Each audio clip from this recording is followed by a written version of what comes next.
Saluto a tutte e a tutti, siamo allegri e contenti di ritrovarci così numerosi oggi per questa assemblea generale ordinaria. Non si può mica iniziare questa riunione, è stata fatta senza rendere omaggio a quello che ci ha lasciato a noi fa, con tanta lascita, quella di continuare a portare rivendicazione di un popolo, comunità di cultura e di destino, che vuole ottenere i giusti mezzi legislativi, regolamentari, fiscali, economici, culturali, da maestrato a bene non tasodare. Sta lotta, cominciata da Elue e pochi 60 anni fa, è passata per cattive stonde. Ha costato assai a parecchi, ci sono due sale, migliaia di brigiò, a perdita di vita per certi che lo teniamo sempre a mente ogni giorno, un peso quotidiano non te vita personale, familiare e provvisionale. Eppure siamo qui. Centinaia di mantiene un virus, a costruisce, a raigare di maniera pratica, a trasmettere in noi, per trasformare il nostro paese così caro, fare un giovello di democrazia vera, di sviluppo durevole, con la frutta sparta per tutti, di legge sociale e culturale ritrova, d'apertura dell'ambito latino di un mare d'Aragno, perché siamo di un Mediterraneo. Edmond Simeoni, c'est bien sûr l'homme d'Aléria, le père du nationalisme corse contemporain, mais aussi et surtout un docteur, un humaniste, un époux, un père et un grand-père aimant et affectueux. C'est l'homme qui explosa un jour à Corti en 75, s'exclamant avec la verve qu'on lui connaît, un révolutionnaire, où il gagne ou il meurt. Devant le poids insupportable de l'injustice de la situation vécue d'alors, nous savons ce qu'il en est advenu depuis. C'est celui aussi qui tendit la main clairement et publiquement pour tenter de construire la paix, la réconciliation et le juste compromis politique lors de son discours de juin 1987 à Bastia, sous une chaleur étouffante, ou encore à l'Assemblée de Corse en 2004, deux occasions manquées, à deux moments différents, non saisis par les forces politiques traditionnelles de l'époque et par l'État, y répondant de manière inconsistante, laconique, voire ironique, alors que tout concourait dans l'île à la nécessité urgente d'agir en ce sens. Nous aurions gagné alors beaucoup de temps et permis d'éviter de nombreuses situations dramatiques si l'occasion avait été saisie.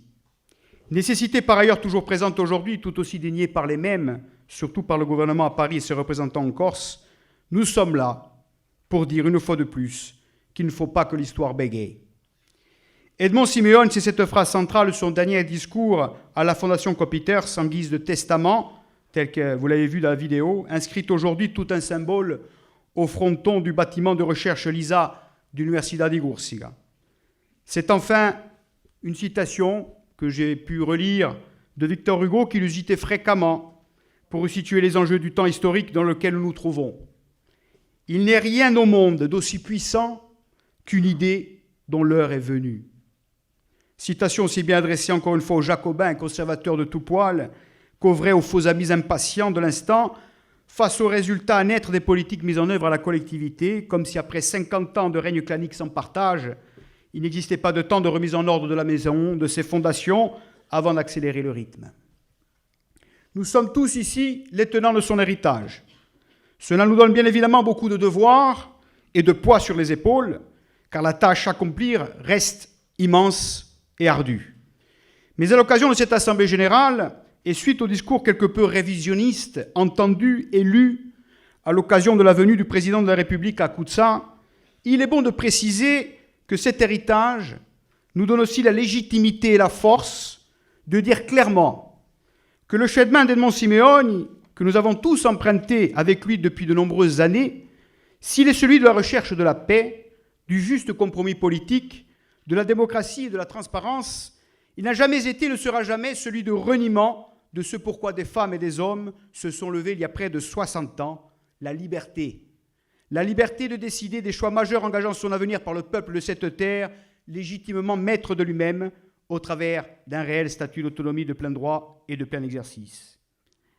Durant toutes ces années de combat, d'étapes institutionnelles, d'outils arrachés, de préservation environnementale et patrimoniale obtenue, mais aussi de dérives et d'errances, issues des mécaniques de moyens de lutte inadaptés, la conviction qu'il fallait que le nationalisme opère sa mue a cheminé au point de se traduire concrètement par des démarches politiques victorieuses. Tout simplement car il convenait non seulement d'adopter définitivement la démocratie et la transparence comme moyen et objectif du combat politique pour l'émancipation du peuple corse, mais aussi faire preuve de pédagogie et d'ouverture vers les Corses eux-mêmes, passer d'un discours et d'une pratique quelquefois un peu hermétique et théorique à une traduction concrète et enracinée des idées portées depuis des décennies et permettre enfin à toutes celles et ceux des insulaires, sans condition d'antériorité et d'origine politique, de venir partager nos rangs pour construire ce pays. Passer du nationalisme au national, c'est bien cela. Ériger en priorité politique absolue le fait de convaincre des membres toujours plus nombreux de la communauté corse pour laquelle tant de combats ont été menés. Sans cette condition, aucune victoire des idées n'était possible. Avec elle remplie, tout au contraire l'est pour aujourd'hui et encore plus pour demain. Les poussées électorales de 2008, 2010, puis les victoires historiques de 2014 au municipal de Bastia, de 2015, lors des élections territoriales, ont été les conséquences directes de cette mutation comprise par les Corses. L'affirmer n'enlève rien à d'autres initiatives essentielles intervenues postérieurement, renforçant ces conditions. Nous pensons bien évidemment au dépôt des armes du FLNC en juin 2014. Cette stratégie et cette mutation incarnées par Gilles Simeoni sont dans le droit fil de l'héritage que nous a légué Edmond. Elles sont aussi le produit de l'analyse et de l'expérience de dizaines et dizaines de militants qui ont traversé des décennies de combat. Et elles ont mis en exergue le besoin réel des Corses qui s'est manifesté depuis, de manière claire, prouvant le bien fondé de la démarche. Sans épiloguer outre mesure avec nos partenaires, nous le savons tous ici, passer du nationalisme au national, centrer la revendication autour de la nécessité de l'autonomie législative et réglementaire de plein droit, pratiquer de manière permanente l'ouverture vers la société corse, être rigoureux sur les pratiques démocratiques internes et externes, promouvoir l'éthique et la transparence. Tout cela constitue l'ADN, la marque de fabrique de la démarche qui a présidé à la création de Femoa Gorsiga. Et tout cela a fortement contribué aussi à la victoire majeure des législatives de juin 2017 et encore plus de la liste conduite par Gilles Simeoni avec 56% des suffrages aux élections territoriales de décembre 2017. Si nous avons tous ensemble décidé de créer le 15 octobre 2017, par la dissolution des structures et l'adoption des premiers statuts, par un vote solennel, un parti politique démocratique, ouvert à la société, admettant le pluralisme et les tendances en son sein, c'est parce que nous avions tous conscience qu'il fallait créer un outil au travers duquel allaient s'agréger dans le temps des milliers d'hommes et de femmes, toutes les compétences qui sont absolument nécessaires à la construction du pays. Car nous sommes conscients que la réussite ne sera que collective. Les résultats tangibles ne viendront que par l'effort et le travail de transformation dans le temps, par le renouvellement issu de la formation de nouveaux cadres. Et je le dis, je le redis, ça sera mon premier et ce sera mon dernier mandat de secrétaire général de Femoa Gorsiga. Par un véritable projet de société aussi, qui n'attend pas pour être mis en œuvre, même s'il nous reste tant à obtenir sur le plan législatif, pour rendre pérennes les outils dont doit se doter le peuple corse pour assumer sa conduite vers l'émancipation. Après des mois de tergiversation, vous le savez tous, nous avons pu faire respecter l'esprit et la lettre d'octobre 2017 et nous avons pu mettre en œuvre à compter du 2 décembre 2018, jour du Congrès, comme ça a été évoqué, les premières instances exécutives du parti Femoa Gorsiga, que j'ai l'honneur de conduire pour ce premier et dernier mandat. Puis le Conseil national, présidé par Cristina Colonna, que je salue ici, au même titre que l'ensemble des membres de l'exécutif et des membres des représentants des comités éditoriaux et militants du parti. Cette première année 2019 a été celle de la structuration de chaque étape de ce parti. Chaque comité territorial a pu être mis en place au bout de cycles de réunions explicatives durant le premier trimestre. Les démarches juridiques, administratives et financières inhérentes à la constitution d'un vrai parti politique ont pu aussi se dérouler non sans mal, vu la réticence des banques par rapport aux partis politiques en général, mais cela est désormais chose faite. Un site internet a été élaboré pour relater la vie, l'actualité des partis, de ses élus, du travail réalisé à la collectivité de Corse et permettre aussi les analysants en ligne. Je pense que vous avez eu beaucoup de relances. Certains se sont plaints, évidemment. Nous compatissons. Il servira de base aussi à la diffusion des travaux autour du projet de société et de la Fédération di Acquisto qui sera présenté tout à l'heure par Poggio Caituco et Marc-Antoine Campana. C'est un projet évidemment essentiel et qui devra avoir un outil d'information important comme celui du site.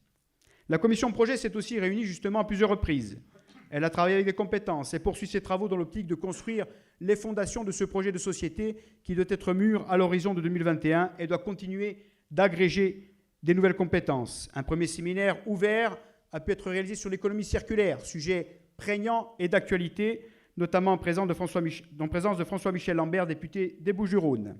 Cette année a été aussi une occasion politique, d'une part, et ça a été dit par Miguet, de structurer, de renforcer les démarches institutionnelles externes. Donc c'est le groupe Liberté et Territoire pour donner corps à la revendication corse. Évidemment, un groupe qui fait aujourd'hui 19 membres, qui est au-delà aujourd'hui que du nombre de députés de la France insoumise et de la gauche démocratique et républicaine, et qui compte en son sein notamment Michel et moi-même pour Fais-moi Gauche, il y a Paul-André Colombagne, bien entendu, mais aussi d'autres, François Popogne qui a rejoint les rangs des apparentés FEM, et ainsi que Frédéric Dumas qui a voulu donner sa contribution à notre démarche. D'autre part, ça a été aussi, et je le salue, l'élection de François Alfonsi en tant que député européen pour la Corse, grâce à la Fédération Régions et Peuples Solidaires et au travail de structuration et de partenariat avec l'Europe Écologie Les Verts. Je vous demande de l'applaudir parce que c'est un vrai succès pour notre pays.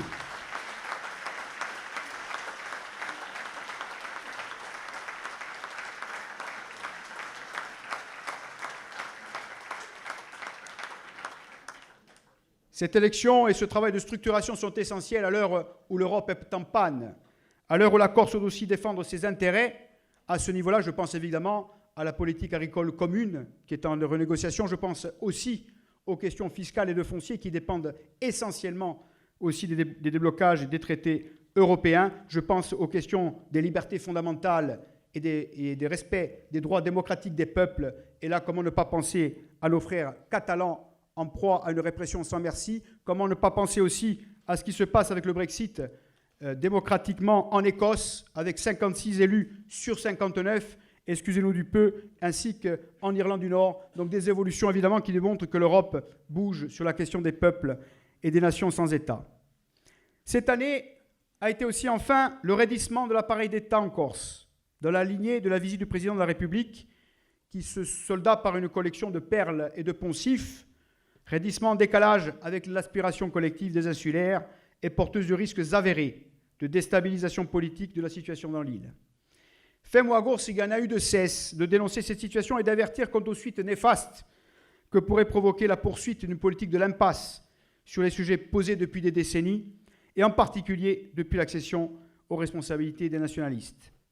Jusqu'à ce jour, que cela soit sur le dossier structurant du déploiement de la fibre optique, de la gestion des déchets, de la langue corse, de l'urbanisme et de la résidentialisation secondaire, ou encore sur le harcèlement, on peut dire cela, des anciens prisonniers politiques, sur le plan de leur inscription au FIGET ou des saisies sur compte pour amende, ou enfin sur le rapprochement définitif ou l'application de droits et sur les libertés conditionnelles, l'attitude de l'État est celle du couperet et de la défiance.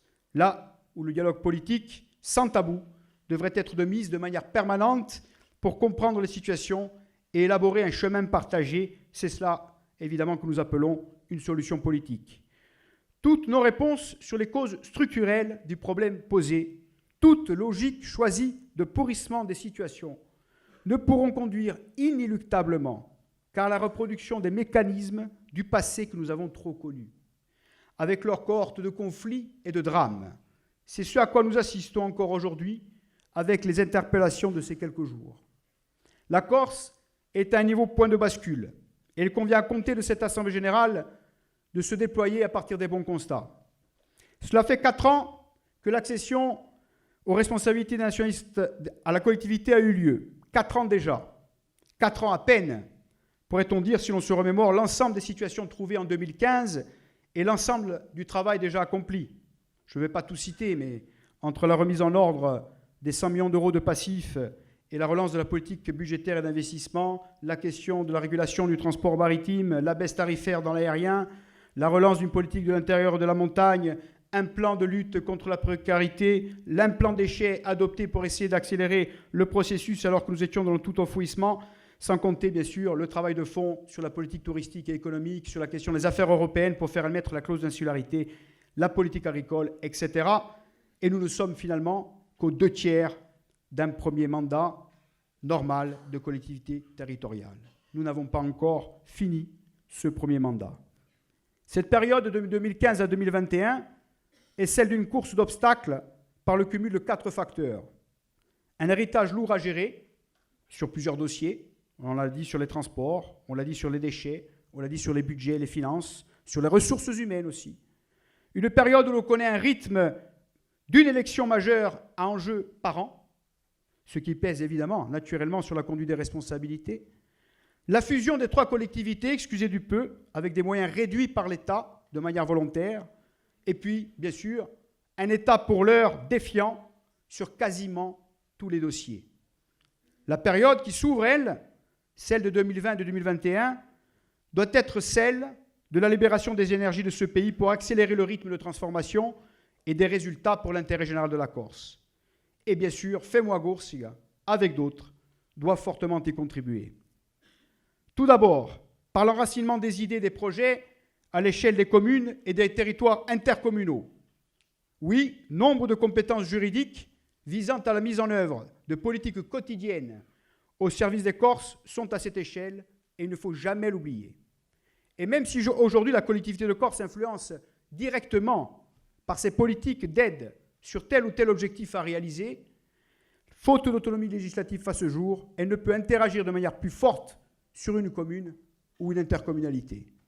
La réalisation d'un plan d'urbanisme ou d'un SCOT, la politique de promotion touristique d'un territoire, la gestion des milieux aquatiques et des rivières, la gestion et l'investissement sur le patrimoine non protégé, le système de collecte et de traitement des déchets ménagers, sujet s'il en est d'actualité, la prévention incendie, oui, ce sont des compétences communales et ou intercommunales. L'enjeu des municipales est donc essentiel pour créer de la cohérence entre les politiques définies par la collectivité de Corse et les politiques définies et mises en œuvre au niveau des territoires. En ce sens, impulser ou participer, selon les endroits, à des rassemblements larges, sur des contrats clairs, avec une vraie vision de développement de la commune et de l'intercommunalité, en cohérence avec la politique menée par le Conseil exécutif de Corse, nous paraît être le seul chemin de bon sens attendu par les Corses eux-mêmes aujourd'hui. C'est le chemin d'une ouverture généreuse et raisonnée vers les Corses qui veulent s'investir, une ouverture qui tient compte de la chute des blocs politiques traditionnels de l'île, mais aussi de l'empathie développée par les insulaires d'origine diverses sur le projet d'autonomie législative pour la Corse, prôné notamment par Fais-moi Goursiga. C'est le cas à Ajaccio, sous la conduite de Jean-André Miligoni et de Daniel Antonini, que je salue, qui sont ici. C'est le cas à Bastia avec Pierre Savel et toute son équipe, dans le droit fil de la convergence de 2014. C'est le cas à Portivecchio, autour de la candidature de Don Mathieu Santini. C'est le cas dans de nombreuses autres communes où le rassemblement s'opère, et je vais en oublier, Conca, Santa Ribara, la Santa Lucia Meriani, Lavadoio, San Fiorenzo, Gorti, Montegrosso, Galaguccia, Borta, etc., etc. Nous sommes en position aujourd'hui, dans de nombreuses communes, de participer directement à la gestion communale, intercommunale, voire d'accéder aux responsabilités.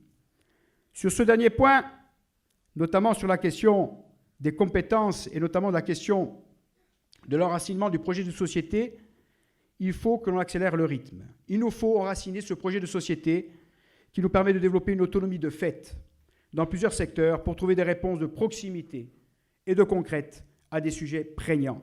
Et ce, même en l'état de la situation de blocage de l'État. C'est le sens de la proposition que développeront Poggio Caetucolo et Marc-Antoine Campane sur la Fédération Iure Acquisto. Cette stratégie, s'appuyant sur les responsabilités à assumer et à rendre complémentaires entre gestion communale et intercommunale, acteurs associatifs, entreprises et politiques, conduites par le Conseil exécutif et son président, ont pour objet, bien évidemment, l'agriculture et l'autonomie alimentaire, la question énergétique, le logement, la langue et la culture, l'installation d'entreprises et bien sûr, et je m'appuierai un petit peu là-dessus pour finir, la gestion des déchets et de l'économie circulaire. Sur ce dernier point, notre vision à Fais-moi Goursiga, contrairement à ce qu'a pu dire le futur ex-président du CIVADEC, a toujours été claire et le reste. Le développement des centres d'enfouissement des déchets ménagers, qui était une politique de traitement presque normale et de base, avec un transport exclusivement privé, vue comme satisfaisante avant notre arrivée aux responsabilités, n'est pas et ne sera jamais une bonne solution de traitement. Ils ne peuvent l'être que s'ils deviennent des centres de stockage de matières inertes gérés de manière publique, dans une perspective de tarissement et de diminution, et non dans une logique de développement, de l'enfouissement lié au développement entrepreneurial tel que les projets actuels de Juncaio et de Villanedo sont posés. Et bien sûr, avec de nombreux doutes sur la question environnementale. Il n'y a donc pas de contradiction à être solidaire à la fois du plan déchets volontariste élaboré par la collectivité de Corse et suite auquel nous avons pu constater depuis 2015 une augmentation sensible du tri de plus de 35%, et le soutien que nous avons aux collectifs qui se battent légitimement pour éviter le pire. Le chemin passe déjà bien sûr à l'échelle de l'intercommunalité à la fois par une augmentation du tri à la source. Et sur ce point, on peut constater que les élus d'opposition les plus critiques sur la soi-disant responsabilité de la collectivité sont souvent les moins vertueux du point de vue des résultats du tri par la collecte. Le chemin passe aussi d'ores et déjà dans une logique d'accélération liée à la stratégie de l'autonomie de fait, par des mesures fortes, tant à l'échelle des intercommunalités, d'où l'enjeu des élections qui arrivent, qu'à l'échelle de la collectivité, de ses agences et offices, et à titre d'exemple, généraliser dans la commande publique des collectivités l'interdiction de certaines matières et emballages dont on sait qu'elles vont l'enfouissement, faire de même pour les concessions, délégations de services publics, pour aéroports, compagnies maritimes aériennes, concessions de portée communale, générer par territoire de proximité des logiques de réemploi avec les metteurs en marché partenaires, changer les règlements des aides aux entreprises et aux festivals pour diminuer évidemment tout ce qui est jetable, mettre en place bien sûr une stratégie volontariste de valorisation concertée efficace pour les biodéchets grâce à une logique interactive avec l'insertion et la démarche territoire zéro chômeur portée par nombre d'élus présents ici. J'en salue de ceux qui sont pionniers en la matière. Mais ce sujet, comme d'autres, nécessite aussi la prise en compte des spécificités de notre situation dans la loi, tant sur le plan de la saisonnalité, de la fréquentation touristique, de la croissance démographique, du temps de parcours, de notre caractéristique d'île-montagne. Faute d'autonomie législative, il faudra bien que l'on obtienne des prérogatives qui nous permettent, dans le temps, de régler cette question. Faire payer plus le pollueur, qui doit être le payeur, ce qu'on appelle aujourd'hui les éco-organismes, les faire payer à la juste mesure de la réalité des coûts de services de collecte et de traitement, ce qui n'est pas du tout le cas aujourd'hui et ce que personne ne sait véritablement. Générer à toute la Corse la redevance incitative, la redevance spéciale pour les ordures non ménagères, créer des bonus-malus pour les intercommunalités, permettre évidemment d'agir sur l'entrée des déchets en renforçant les prérogatives du plan de la collectivité pour faire d'une île un avantage et pas simplement une contrainte, et arriver, et vous avez vu dans la presse les éléments d'avancée et d'engagement de nos élus, notamment de Gilles Simeone en la matière, arriver progressivement à avoir une île qui tend vers le zéro plastique. Vous l'avez compris, si l'autonomie de fait doit se réaliser sans attendre, elle ne supprime pas la nécessité absolue d'obtenir dans la loi et dans les traités la reconnaissance de ce que nous sommes. Ce que j'ai développé pour les déchets vaut pour l'agriculture, avec le problème de la renégociation d'une PAC tournée vers les systèmes de production, vaut pour la langue, la fiscalité et l'énergie, et vaut aussi pour les débats généraux dans lesquels nous avons à nous porter aux côtés des salariés. Je pense évidemment au problème de la santé, une santé qui est au bord du gouffre, notamment au niveau des services d'urgence, mais aussi de la problématique des retraites. FEM poursuivra son investissement et s'ouvrira par une fédération des élus et apparentés qui devra être créée au lendemain des municipales, par une action encore plus tournée vers la jeunesse et la logique de formation, telle que nous nous sommes engagés à le faire grâce au travail de Livia Volpei pour permettre justement le renouvellement. Et je voudrais terminer très simplement par ce pourquoi nous sommes là ici. Edmond finissait sa phrase de la Fondation Copiterse en disant « N'oubliez pas que l'espoir nous éclaire ». N'oublions jamais que l'espoir nous éclaire, effectivement. Lorsque l'on voit les centaines de personnes réunies ici, quand on voit les ressources humaines à mobiliser qui sont là, nous ne devons pas nous laisser aller ni aux états d'âme, ni à la peur de l'abîme lorsque les difficultés arrivent. Parce que nous avons nos propres ressources en capacité d'être mises en œuvre pour transformer ce pays. Et nous avons la capacité, quel que soit le comportement de l'État, d'arriver à faire en sorte que ce pays voyage vers les voies de l'émancipation. siamo assidati perché siamo stati aliuati a certi valori portati da quelli che se ne è andato a Nuva e aliuati a questi valori portati dagli anziani che sono qui. Questi valori di libertà, a democrazia e a giustizia. Allora non c'è tempo a scagliare oggi, c'è a lavorare, c'è a investire sul terreno e da qui a poco vedremo il risultato di una corsa che ammaestrando il suo destino. E viva la nazione corsa e viva il popolo corso!